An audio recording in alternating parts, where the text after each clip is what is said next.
আসসালামু আলাইকুম। এটিএন বাংলা সংবাদে সবাইকে স্বাগত জানাচ্ছি। আমি মারিয়া চৌধুরী। খাগড়াছড়ির গুইমারার সহিংসতাকে কেন্দ্র করে টানা চতুর্থ দিনের মতো চলছে সড়ক অবরোধ কর্মসূচি। গতকাল ঢাকা খাগড়াছড়ি সড়কে যান চলাচল শিথিল করা হলেও আজ তা বন্ধ রয়েছে। ফলে অবরোধে কোনো সড়কেই যানবাহন চলাচল করছে না। সার্বিক নিরাপত্তা জোরদারে সেনাবাহিনীর টহলের পাশাপাশি মাঠে রয়েছে বিজিবি ও পুলিশ। জারি রয়েছে ১৪৪ ধারা। খাগড়াছড়ি থেকে আবু দাউদের পাঠানো রিপোর্ট জানাচ্ছেন আশিকুর রহমান। স্কুল ছাত্রী ধর্ষণের ঘটনাকে কেন্দ্র করে খাগড়াছড়ি পৌরসভা, সদর উপজেলা ও গুইমারায় ১৪৪ ধারা জারির পর টানা চতুর্থ দিনের মতো চলছে সড়ক অবরোধ কর্মসূচি।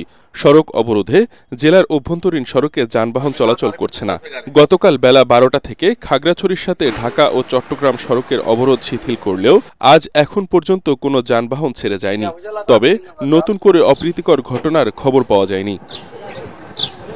এদিকে খাগড়াছড়ি শহরতলি ও গুইমারার অধিকাংশ দোকানপাট খোলেনি। শহরে সীমিত ইজিবাইক চলাচল করতে দেখা গেছে। নিরাপত্তা ব্যবস্থা কড়াকড়ির কারণে জরুরি প্রয়োজন ছাড়া কেউ ঘর থেকেই বের হচ্ছেন না। পুলিশ জানিয়েছে, রোববার জেলার গুইমারায় সহিংসতায় নিহত ৩ জন পাহাড়ির মরদেহ ময়নাতদন্ত শেষে গতকাল রাতে পরিবারের কাছে হস্তান্তর করা হয়েছে। রাতেই তাদের অন্ত্যেষ্টিক্রিয়া সম্পন্ন হয়। সার্বিক নিরাপত্তা জোরদারে এসব এলাকায় সেনাবাহিনীর টহলের পাশাপাশি ১০ প্লাটুন বিজিবি মোতায়েন রয়েছে।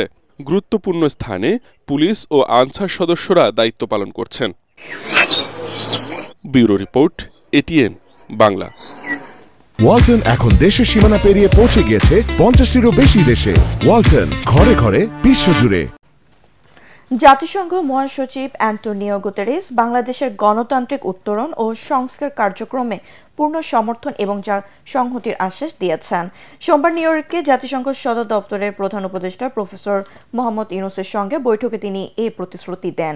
বৈঠকে রাজনৈতিক সংস্কার, ফেব্রুয়ারি নির্বাচন, জুলাই অভ্যুত্থানের দায় নিরূপণ, বৈশ্বিক বাণিজ্য ইস্যু এবং আসন্ন রোহিঙ্গা সম্মেলন নিয়ে আলোচনা হয়। ডক্টর ইউনূস বলেন, আগামী কয়েক মাস অত্যন্ত গুরুত্বপূর্ণ নির্বাচন সফল করতে জাতিসংঘের সহযোগিতার যার তিনি। এই সময় জাতিসংঘ মহাসচিব রোহিঙ্গা সংকট সমাধানে টেকসই উদ্যোগ এবং বাংলাদেশে চলমান রূপান্তর প্রক্রিয়া তার আস্থার কথা পূর্ণ ব্যক্ত করেন। তিনি গত ১৪ মাসে প্রধান উপদেষ্টার নেতৃত্বেরও প্রশংসা করেন অ্যান্টোনিও গুতেরেস। পরে এ বৈঠক নিয়ে সাংবাদিকদের ব্রিফিং করেন প্রধান উপদেষ্টার প্রেস সচিব শফিকুল আলম। সেক্রেটারি জেনারেলের সাথে মিটিংটা ছিল সবচেয়ে গুরুত্বপূর্ণ আজকে মিটিং।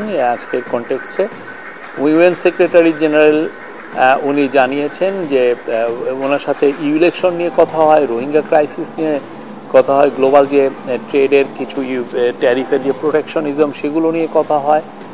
উনি ইউএন সেক্রেটারি জেনারেলের সাপোর্ট চেয়েছেন আগামী ইলেকশন, এই ফেব্রুয়ারি প্রথমার্ধে যে জেনারেল ইলেকশন হচ্ছে সেই বিষয়ে, এবং সেক্রেটারি জেনারেল অকুণ্ঠ চিত্তে জানিয়েছেন যে তারা বাংলাদেশের এই ডেমোক্রেটিক যে ট্রানজিশনে ফুললি তারা সাপোর্ট করছেন। দেশে নির্বাচনী আমেজ বিরাজ করছে, জনগণও নির্বাচনমুখী। এর বিরুদ্ধে কোনো দল অবস্থান নিলে মানুষ তাদের রাজনৈতিকভাবে প্রত্যাখ্যান করবে বলে মন্তব্য করেছেন বিএনপির স্থায়ী কমিটির সদস্য সালাউদ্দিন আহমদ। জাতীয়তাবাদী ওলামা দলের প্রতিষ্ঠা বার্ষিকী উপলক্ষে দলের প্রতিষ্ঠাতা সাবেক রাষ্ট্রপতি জিয়াউর রহমানের সমাধিতে শ্রদ্ধা নিবেদন শেষে তিনি কথা বলেন। জাতীয় নির্বাচন নিয়ে দেশে বিদেশে নানা ষড়যন্ত্র চলছে জানিয়ে তিনি বলেন, জনগণ ঐক্যবদ্ধভাবে তা প্রতিরোধ করবে। সংখ্যানুপাতিক পদ্ধতিতে নির্বাচনের বিরোধিতা করে সালাউদ্দিন আহমেদ বলেন, এটি হলে কোনো স্থিতিশীল সরকার হবে না, ফলে দেশে বিশৃঙ্খলার সৃষ্টি হবে।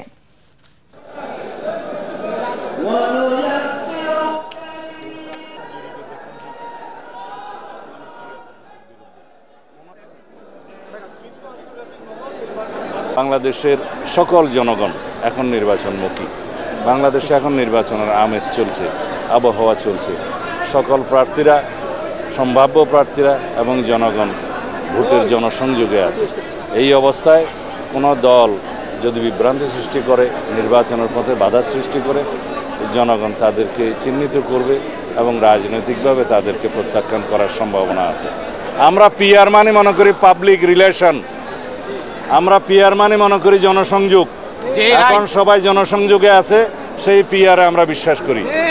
যারা প্রপোর্শনাল রিপ্রেজেন্টেশন মানে পার্মানেন্ট রেস্টলেসনেস প্রতিষ্ঠা করতে চায় তারা সফল হবে না। ধন্যবাদ।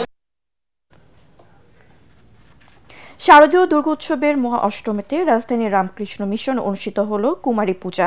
এবার 6.5 বছরে লাবণ্য চ্যাটার্জিকে দেবীর কুমারী রূপে পূজা করেন ভক্তরা। মহাষ্টমী পূজায় মালিনী নামে কুমারী দেবীকে অঞ্জলি দেন ভক্তরা। এ সময় ফুল, জল, বেলপাতা ও 5টি বিশেষ উপকরণ ছিল: বায়ু, অগ্নি, বস্ত্র, পুষ্প ও মাল্য।